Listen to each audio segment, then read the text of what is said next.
Today, a topic of discussion is on digital products and online frauds, a journey from vulnerable to impenetrable. While we were selecting this topic of discussions, we had several other trending topics to be considered. Like AI was there, then we had Chat GPT, CBDC, inflation, embedded finance, and few more. We were told that a topic like online fraud is not that fashionable.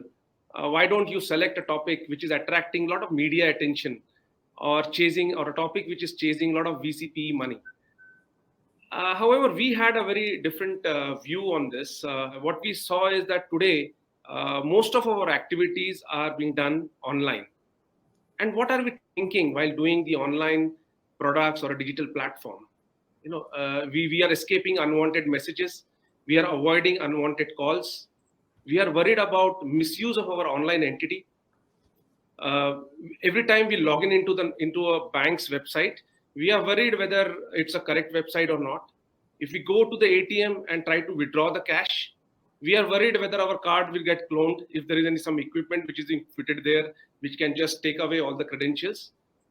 If we get a friend request, we are worried whether it is a honey trap. And when we get any delivery of any courier which is coming in and he asks for an OTP, we are worried whether it is a request money kind of OTP. And there are several other concerns which keep coming to us every day. So undoubtedly, the topic of discussion today, that a journey from vulnerable to impenetrable for digital products and online fraud, is a right topic. And we have today a very powerful panel. The people who have built industries, who have given several policy level guidelines to the entire BFSI industry, and their views would be very, very valuable to us. In fact, I would say that this topic should be discussed in each and every forum globally, to make the digital transactions safe.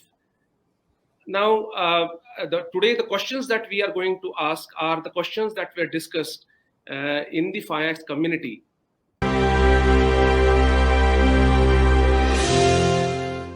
And my next question to Mr. Mallikarjunarao is on that, where what we see is the financial institutions are passing on the onus of having,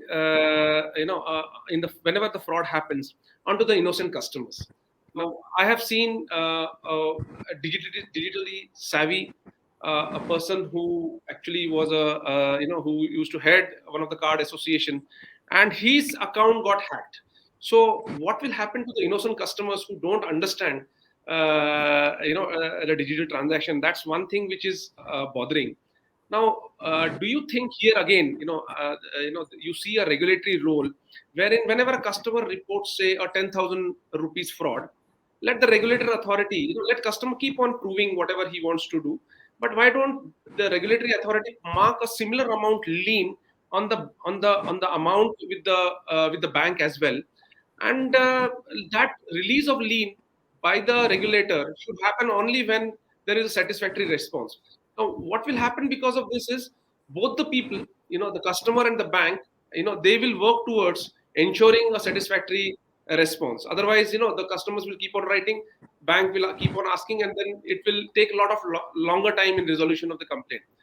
Now, adding to this thing, do you see initiatives like RBI sandbox is used to to prevent the frauds and customer convenience? Is this something which is being discussed as a part of a regulatory sandbox? This is a question that we would like to have your guidance, Mr. Mallikarjunarao. Right. I do understand that the inconvenience created to the customers when actually a fraud happens, until it gets resolved, how he has to go through the entire process is really cumbersome. There's no doubt on that. You need to also understand the complexity involved in the exercise. For example, whether it is identity theft or hacking or otherwise, for 1 minute we'll keep that reason aside. When the fraud has occurred, unless customer tells that it is a fraud, nobody will know that it is a fraud. If the customer is undertaking many transactions in his account on day in and day out. More importantly, when the digital transactions have become the part of life today, he has to only identify the transaction which is a fraud. Unless he identifies, there is no way the bank or fintech to understand that it is fraud when the transaction has been undertaken in an effect and very easy, manner. Now, the another point is, even when he identifies to the bank and says there is a transaction which is a fraud, I have not done it, or somehow it has happened, by the time they realize that the amount where you are talking about here, lead marking or otherwise, where the money has gone, it is changing from one bank to another bank to another bank. So naturally, whether the lien mark will happen at the customer bank or avoid, whether the amount is there in the system or has gone out, by the time they do the what technically they call root cause analysis or understanding as to what has happened, either the money is lost or the process is taking so much of time. And in the entire ecosystem, not everybody, whether he is a customer or is in the bank side or fintech side, is not very technically aware to understand what is the logical end that has happened for the amount when it is reached the destination. This is precisely the reason where the problem is unable to be resolved. But it doesn't mean that it cannot be handled. The regulator is very clearly aware. They are bringing a lot of insight by involving themselves or coordinating with the regulated entities like banks and other people to ensure that the fraud transactions or fraud complaints are addressed immediately. Now you are talking about a sandbox. Sandbox is used generally whenever there is an opportunity to create a system which can work seamlessly for involvement for implementation by the banks and fintech companies, and that needs to be tested or otherwise for the regulator to see whether it's working properly or not. Then the sandbox comes into picture once the system is ready.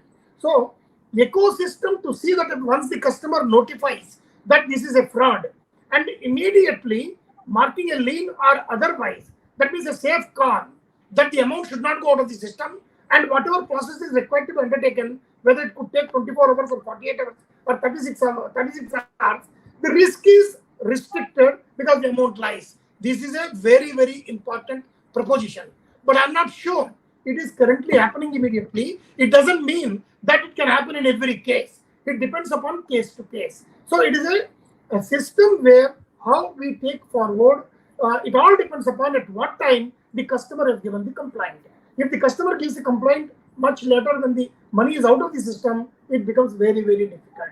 And like I said in the beginning, keeping aside identity theft or otherwise, particularly when customer is has compromised on his identity, then naturally the onus of responsibility gets shifted to the customer. He has committed a mistake. That is why he has lost the money. That kind of an attitude comes into picture. However, the complaint is taken by the bank, and they will put in efforts to see that if the money remains in the system, it is brought back to the customer. A lot of work is still in progress in the current area, but at every layer, whether it's a banker or fintech company, being the stakeholders and the regulator, the objective remains very clear that the customer complaint should be addressed immediately and the money should come back to him when the fraud was perpetrated. It is all a matter of case-to-case situation, whether the amount remained in the system or has gone out of the system, how we are bringing it back.